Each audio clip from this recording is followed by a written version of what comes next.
हवेली part 2 पहला भाग, जहां खत्म हुआ था कि अभय को हवेली से एक अजीब औरत की चीख सुनाई दी और उसके बाद वह गायब हो गया। अगली सुबह गांव में हड़कंप मच गया। अभय की बेहोश हो चुकी थी और गांव वाले डरे सहमे से थे। सबको यही लग रहा था कि अभय को भूतिया हवेली ने निगल लिया। पंचायत ने फैसला लिया कि अब उस हवेली के पास भी कोई नहीं जाएगा। लेकिन उसी रात अभय का छोटा भाई जयप्रकाश, जो कि मां के साथ गांव में ही रहता था, उसने अपने भाई अभय की तलाश में चुपचाप हवेली की ओर निकल पड़ा। उसके पास अभय की घड़ी थी, जो उसे घर के पास झाड़ियों में पड़ी मिली थी।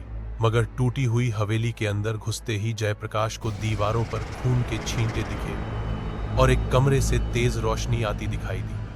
कमरे में दाखिल होते ही उसे अभय एक पुराने आईने के सामने खड़ा दिखा, लेकिन वो अभय सामान्य नहीं था।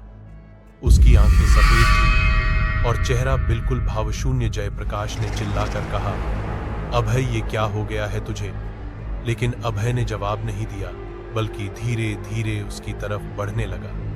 जयप्रकाश ऐसी हालत में देखकर बहुत ज्यादा डर गया। तभी आईने से एक भयानक चुड़ैल जैसी आत्मा निकली और बोली, जिसने मेरी नींद तोड़ी उसकी आत्मा मेरी होगी। इतना सुन हवेली में एकदम सन्नाटा हो गया। जय की धड़कन की आवाज धक धक कर पूरे हवेली में साफ सुनाई दी। जय पूरा पसीने से लथपथ और कांपते हुए पीछे हटा और उसने जेब से अभय की टूटी घड़ी निकाली और आईने की ओर फेंकी। जैसे ही घड़ी आईने से टकराई, आईना चटक कर टूट गया और साथ ही आत्मा की डरावनी चीख हवेली में गूंज गई।